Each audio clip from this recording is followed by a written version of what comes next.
नमस्कार दोस्तों, स्वागत है आप सबका इंडियन हाउसिंग में। आज के वीडियो में हम जानेंगे axis bank top up home loan scheme के बारे में। तो axis bank top up home loan scheme क्या है, इसका पर्पस क्या है, एलिजिबिलिटी क्राइटेरिया क्या है, इंटरेस्ट रेट क्या चार्ज किया जाएगा, डॉक्यूमेंटेशन कौन सा लिया जाएगा और इसके अलावा आपसे क्या क्या चार्जेस लिए जाएंगे। और दोस्तों, इस चैनल पे आपको एक्सक्लूसिवली होम लोन और प्रॉपर्टी के रिलेटेड वीडियोस ही मिलते हैं। इसके अलावा अगर आपको किसी भी बैंक के किसी भी लोन स्कीम के बारे में जानना है तो आप हमारे दूसरे चैनल पे विजिट कर सकते हैं जिसका नाम है हिंदी बैंकिंग। उस चैनल का लिंक भी आपको मिल जाएगा नीचे डिस्क्रिप्शन बॉक्स में। और दोस्तों, चैनल पे नए हैं तो चैनल को सब्सक्राइब कर दें, बेल आइकन को दबा दें ताकि आपको हमारे वीडियोस के नोटिफिकेशंस मिलते रहें। तो चलिए शुरू करते हैं।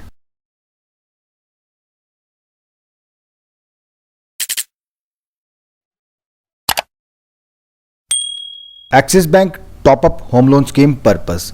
तो दोस्तों, इस स्कीम का पर्पस क्या है?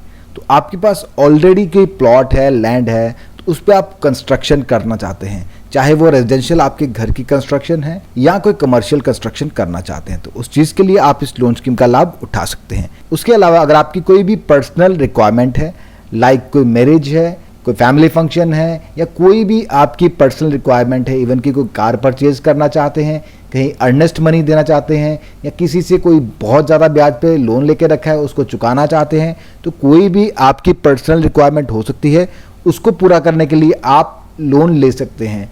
But subject to the declaration जो भी आप दे रहे हैं कि वो परमिटेड पर्पज होना चाहिए, किसी भी इलीगल एक्टिविटी के लिए आप इस लोन स्कीम के अंडर लोन नहीं ले सकते हैं। इसके अलावा अगर आप रियल एस्टेट में इन्वेस्ट करना चाहते हैं, कोई प्रॉपर्टी खरीदना चाहते हैं, चाहे वो कमर्शियल है या रेजिडेंशियल हो, उसके लिए आपको लोन नहीं मिलेगा। कंस्ट्रक्शन के लिए ले सकते हैं। अगर आपके पास ऑलरेडी साइट है, आप कंस्ट्रक्शन करना चाहते हैं या ऑलरेडी कंस्ट्रक्शन हो रहा है, चाहे वो कमर्शियल है या रेजिडेंशियल है, बट नई प्रॉपर्टी खरीदना चाहते हैं, तो उसके लिए आप स्कीम में लोन नहीं ले सकते। इसके अलावा आपको एक अंडरटेकिंग देनी है, एफिडेविट देना है, जिसमें आपको स्पेसिफाई करना है कि आपको किस पर्पज के लिए चाहिए, और आपको अंडरटेकिंग ये भी देनी है कि मैं किसी भी इलीगल एक्टिविटी के लिए, लाइक बेटिंग या कोई और इलीगल एक्टिविटी के लिए मैं इस लोन स्कीम का लाभ नहीं उठा रहा हूँ। Axis bank top up home loan eligibility criteria: कोई भी रेजिडेंट या नॉन रेजिडेंट इंडियन इस स्कीम का लाभ उठा सकते हैं, बट एनआरआई के केस में प्रॉपर्टी जो है वो एनआरआई के नाम पे होनी चाहिए। एग्जिस्टिंग होम लोन कस्टमर जो भी हैं बैंक के, वो टॉपअप होम लोन ले सकते हैं, प्रोवाइडेड कि उनका लास्ट 6 मंथ्स का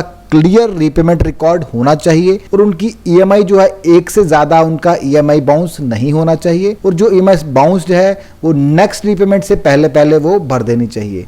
मतलब अगर आपका क्लियर रिकॉर्ड चल रहा है एटलीस्ट 1 साल से, तो आप इस लोन स्कीम का लाभ उठा सकते हैं। और अगर आपका जो होम लोन है वो टेक ओवर किया गया किसी और बैंक से, उस केस में भी आपका पुराना 1 साल का क्लियर रीपेमेंट रिकॉर्ड होना चाहिए, तभी आप इस लोन स्कीम का लाभ उठा पाएंगे। डॉक्यूमेंटेशन क्या रहेगी इस लोन स्कीम के लिए? दोस्तों, ये टॉपअप होम लोन स्कीम है। आपने होम लोन ऑलरेडी लिया हुआ है, आप ऑलरेडी सारे डॉक्यूमेंटेशन दे चुके हैं, इसके लिए आपको कोई एडिशनल डॉक्यूमेंटेशन नहीं देनी है। हाँ, बस इतना किया जाएगा कि अगर आपका जो भी होम लोन होगा उस पे चार्ज बढ़ा दिया जाएगा, उस प्रॉपर्टी पे जो चार्ज अमाउंट है वो बढ़ा दिया जाएगा। आपका जो एग्जिस्टिंग डॉक्यूमेंट्स हैं वो सफिशिएंट है, क्योंकि बैंक के पास ऑलरेडी आपके सारे डॉक्यूमेंट्स पड़े हैं। जस्ट एक एप्लीकेशन लेके आपका ये लोन जो है वो प्रोसेस कर दिया जाता है। लोन क्वांटम: इस स्कीम में आपको मैक्सिमम लोन मिलेगा, दैट इज 50 लाख रुपीज। तो 50 लाख रुपीज का कैप रखा गया है। डिपेंडिंग अपॉन योर नीड आपको जो लोन दिया जाएगा, आपको किस चीज के लिए कितनी रिक्वायरमेंट है उसी के हिसाब से आपको लोन दिया जाएगा,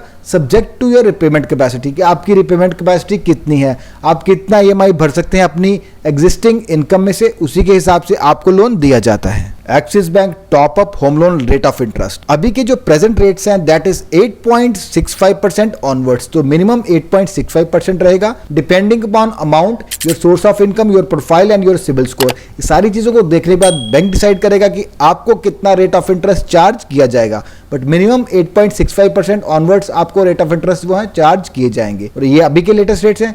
जब भी लोन लें लेटेस्ट रेट्स में बैंक की वेबसाइट से कंफर्म कर लें या हमें नीचे कमेंट बॉक्स में कमेंट करके पूछ सकते हैं। लोन रिपेमेंट पीरियड: इस लोन का कोई फिक्स रिपेमेंट पीरियड नहीं रहता है, ये डिपेंड करता है कि आपका कितना होम लोन बचा है। जिस तरह से आपका होम लोन का रिपेमेंट होगा उसी के हिसाब से आप इसका रिपेमेंट भी सेट करवा सकते हैं, बट वो आप पे डिपेंड करता है। अगर आप चाहते हैं तो कोई टेनर आप शॉर्ट टेनर उससे चूज कर सकते हैं।